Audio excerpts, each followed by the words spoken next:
This week on Arizona Illustrated, a former teacher who travels with the stars. What allows us to mull something over is easily influenced, tends to decay, and yet we trust it every day. Looking through a lens to find oneself, and casting nerds from the vault.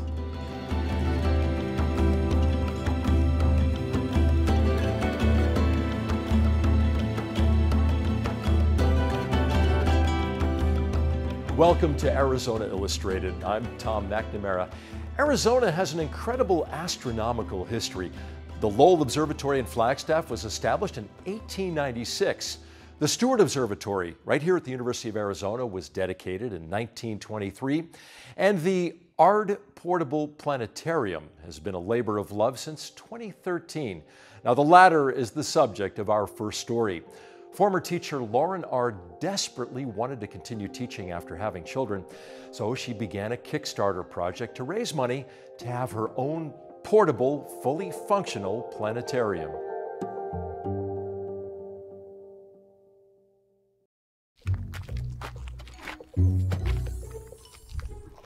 When I was a kid, I grew up in Delaware, where it's cloudy all the time.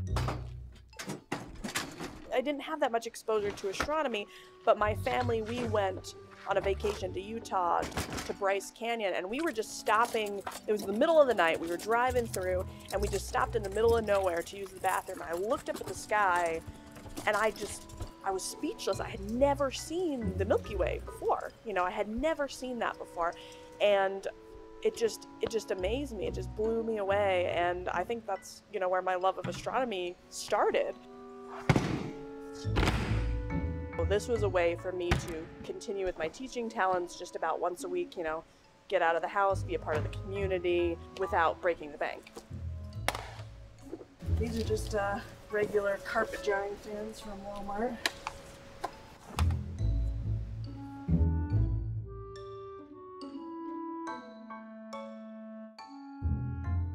My name is Lauren Ard. I'm the planetarium lady. You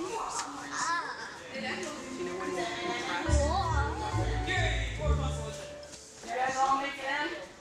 I need a couple people to sit over here. Now we need to start going. So, yeah, you remember from last time. Thanks for coming out, guys. This time is anime astronomy. This summer I've been doing anime astronomy and Harry Potter astronomy, Doctor Who, Marvel Comics. You know, there's all kinds of things that you can do that pop culture has connected to the stars and constellations. This is Taurus from Mega Man. He has fire powers, obviously, being made of fire. They may or may not like science, but you know that they love anime. So if you can get them in that planetarium, then they can realize that there's at least one aspect of science that they can relate to and embrace that they may not have been interested in before. And the North Star, because it's right above the North Pole, it's going to stay in the same spot. Are you guys ready? Yeah. All right, here we go. Check that out. Check out. There we go, right there. Oh my God, that's amazing. You know, it's a new experience for them. Just being in a different environment than the normal classroom environment can just turn on their brain to something that may have seemed really boring to them, just sitting at a desk in a classroom. Felt like I was right in the center of space. Like I could just go up to the skies and touch them. I started doing some research and found out to buy a professionally made one of these. Cost about $12,000, which, you know, was not in my budget. Do you guys remember the nickname for our galaxy? We talked about it last time. Yeah, the Milky Way. The first planetarium that I made was actually made out of 2 giant tarps from Home Depot. I cut them in big circles and then duct taped the edges together and left a hole to go in and a hole for the fan. And miraculously, it inflated into this big dome, and I was able to show my kids the stars in that dome. And that first one cost about 75 bucks. I thought, well, if I made one before that fit 10 kids, surely I can just scale it up and make one that fit 30 kids. I love science. It's like mostly my favorite subject in school. So it's like awesome to be here and learn about the stars. Some people have actually asked if they throw money at me if I'll make them a planetarium, but honestly, I'm not into it for making a planetarium. I'm into it for presenting to the kids, especially the kids that are middle school age, that, you know, that's where I have my experience teaching. I just love interacting with middle school age kids. When I look at the night sky in Arizona, I see all the possibilities for our future, all the things that we have yet to discover out there, all the amazing things that we have yet to learn about our universe.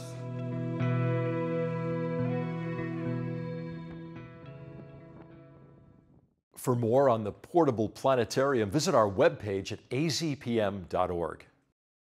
Albert Einstein is said to have quipped, "Memory is deceptive because it's colored by today's events."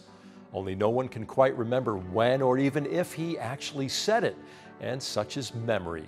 Once thought to be a reliable record of past events and therefore the gold standard of our criminal justice system, a memory may instead be a constantly modified rough sketch.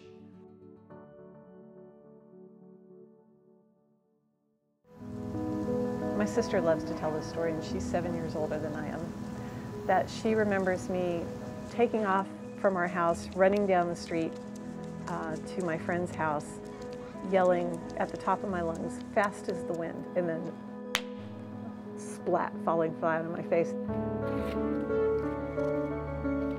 Now, I have no doubt that that probably happened, but do I have a memory of falling flat on my face and my sister laughing at me about it? No.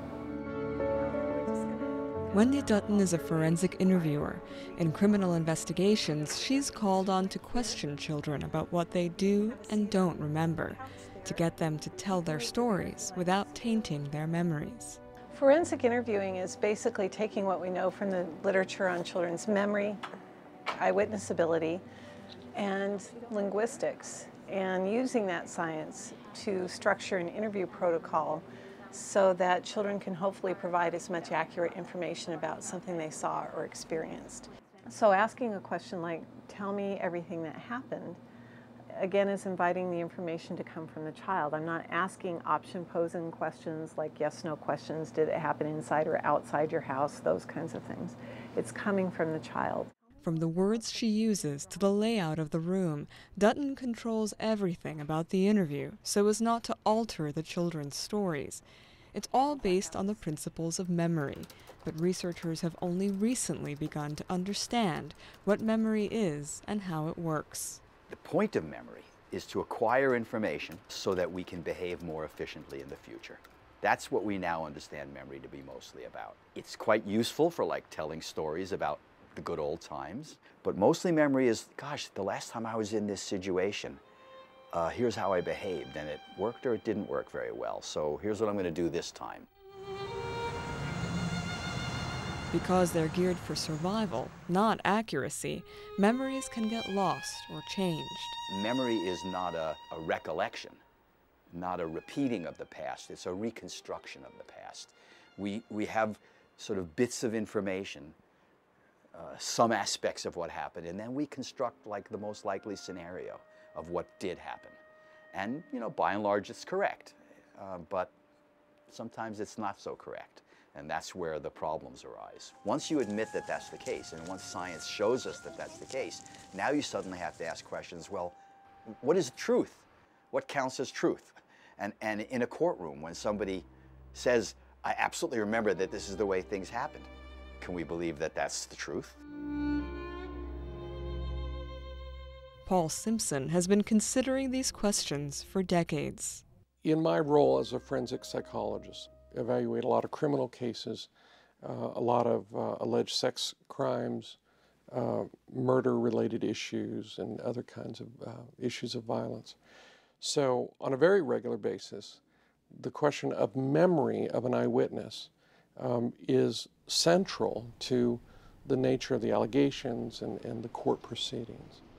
Simpson has seen firsthand how fragile memory can be. You know, one of the things we saw in the child abuse hysteria of the 1980s into the 1990s, we had McMartin, we had Wendy Martin trial, we had the Akiki trial, where these famous kind of child abuse cases where children were making outlandish claims about being abused, ritually abused.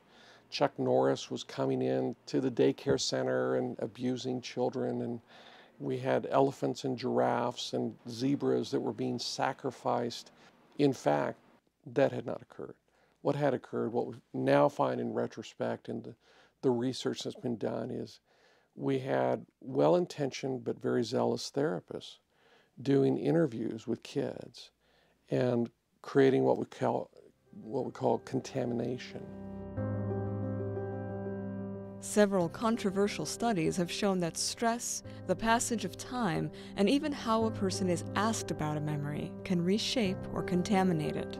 The controversial nature of these findings was that they really called into question sort of some fundamental assumptions that we make in society, in particular in the legal system, but not only there, that are based on, somewhat suspect understanding of the way the brain works.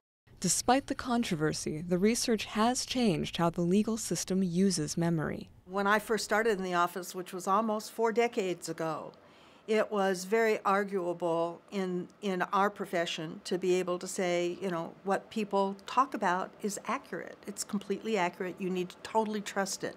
And that has shifted because science has shown us that memory is not infallible, that there are errors and there are distortions. And that's why, as prosecutors, one of the things that we want to be able to do is to present the shoe impression or the tire impression or the DNA or the latent fingerprint or some other forensic evidence that ties the perpetrator to the crime.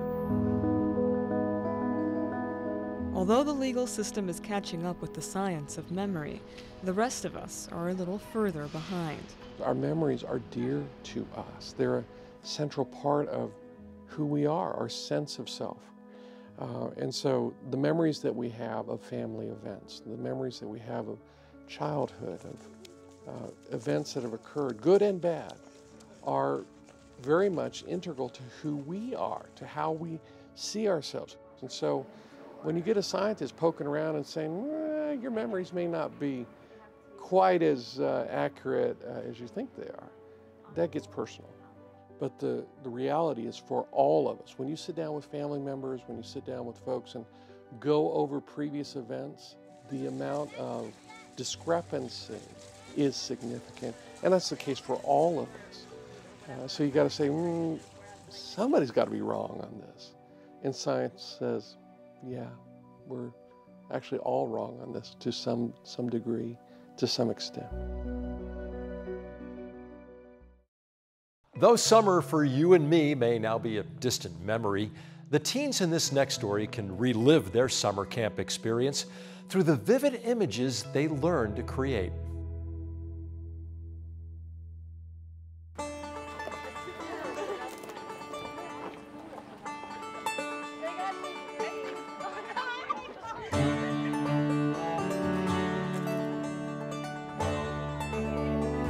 Picture's worth 1,000 words, but to me, there's so much more to it. You can have 15 people go out on the same exact trail, and people are going to come back with the same photos, but each and every person's going to have a different photo and a different story to tell. These campers are arriving at Florida Station in the Santa Rita Mountains, 40 miles south of Tucson. The station is headquarters for the Santa Rita Experimental Range, where University of Arizona scientists conduct ongoing research on the ecology and natural environment in this semi-arid region. This week, Arizona 4-H is conducting a media camp for a group of Southern Arizona teens. Eric Larsen is one of the media instructors leading this week's camp. Hundreds of photos up here before. We're incorporating the digital side, but just out in nature. They get to, play around with technology while being out in nature, which is a huge step. I'm sure not everyone knows everyone else's name, so we'll get started. The students gather for an icebreaker, where they learn each other's names and faces, and who they'll spend the next 4 days with. The camp is part of a public service effort by the University of Arizona 4-H Youth Development Program.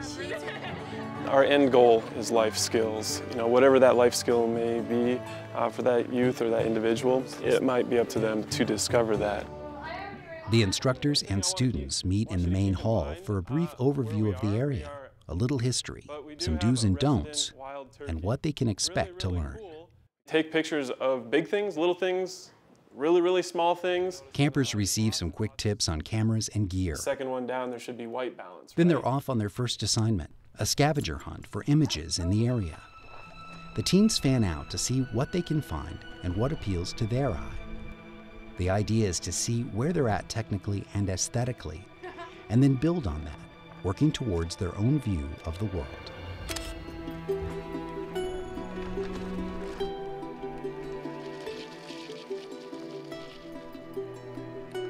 I just thought pictures were taking pictures, and it's actually like a study. There's so much to do. Whoa, there's a lot of bees over Vincent McGurk is a 3-time veteran of media camp. I really like this camera, dude. He's grown to appreciate his experiences here. I didn't want to come the first year. My mom, you got to do a camp. You got to do a camp. Fine, I'll do this. I actually like taking photos, and I learn new stuff every single year. And I mean, where I'm at, all I have is, desert. I mean, cactus. That's all I have. So when I come down here, there's green stuff, there's trails, there's natural wildlife. We've got now Anna. That came out good. Students and instructors come back together to view, critique, and learn. Those are well done. This is a process they repeat each day, building on the previous day's efforts. Good job. Let's give it a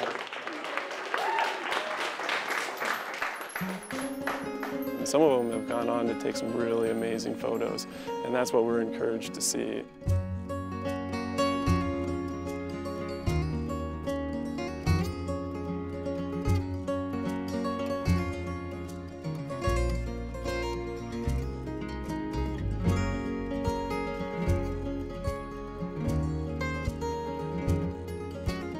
I got Halo's glow. The sun's right there and it came through the leaves like a Halo's glow. Yes! First-timer DJ McKenney finds herself up a tree with a new perspective and a growing passion for her craft. Sometimes it's good to have the sun looking down upon what you're looking at. It's just depending on what angle you're looking from and what's the perspective. One that's absolutely my favorite. I was taking a picture of this branch. It looked like it was curling over the barbed wire. As soon as I took it with flash, it looked like it was alive, like it was trying to be free. That's it. I really like taking macro photos. The detail in it is so amazing. Like I took a picture of a dead bug earlier, and I got the hair on its legs, and it was stuck in a spider's web, so I also got the spider web in it. And Mark, the camp facilities manager, he has a dog. It's some kind of collie mix, and he was just running, having a good time, and he decided that he was gonna devour my camera, and he got a real close-up shot, and he was like right there. I'm developing my own voice and my own style through photography. I mean, I look at things differently now. Every single time I go somewhere, I look around me, I notice things that most people wouldn't notice. One, I met so many great people and I never want to forget them. After I graduate, I want to see if I can work here, honestly. I want to give other kids this experience. When they have that aha moment, you just want to sit there and applaud them. You can give them the tools and show them how to use the tools, but they're the ones to figure out how best to use the tools. After many shared meals and stories and laughs, these young people prepare for their journey home. Now they're equipped to capture life's moments in their own fashion, to tell their own stories, and maybe teach others to do the same. Get off that computer. It is not your world. This world is so beautiful. You can never capture this on your computer. No one can ever take a picture and make you feel like this. Smell all these beautiful smells. It's just a wonderful experience, and you have to get out and come see it. There's no way you can live your life without seeing this.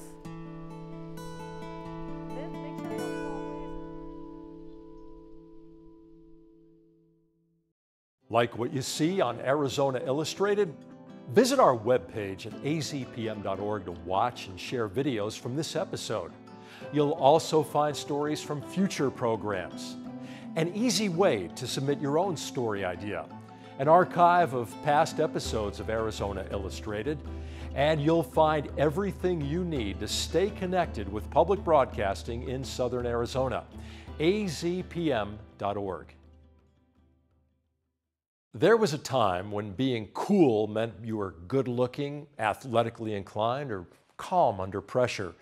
All that changed in the 1980s when folks like Steve Jobs, Bill Gates, and Louis Skolnick came along. You don't remember Louis Skolnick? He was a character in the film Revenge of the Nerds, much of which was shot right here on the University of Arizona campus, including this very studio. Remembering Revenge of the Nerds in this episode of From the Vault. Today, the first evidence of the film was seen as long lines of U of A students waited for their turn to meet with the casting director. It's a busy film. Any other questions?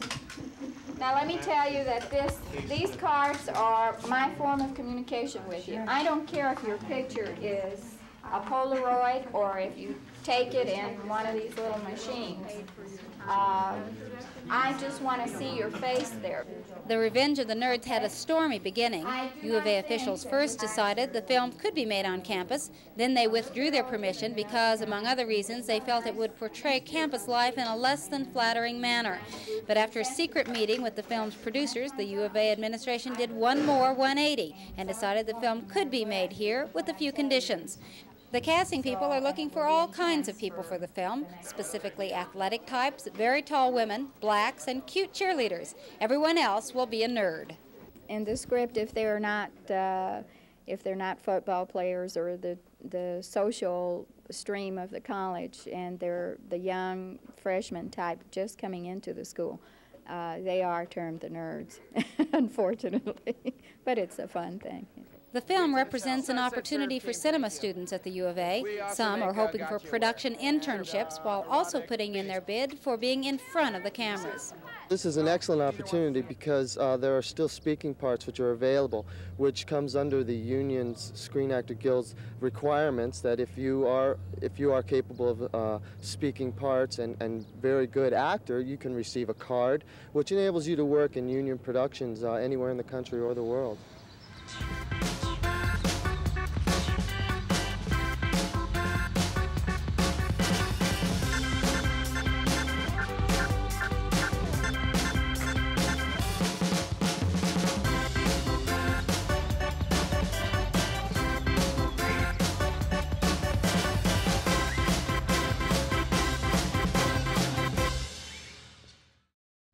Thank you for joining us here on Arizona Illustrated. Next week, people seeking a second chance are in turn feeding Tucson's most needy. Fresh food from your backyard to your neighbor's kitchen table.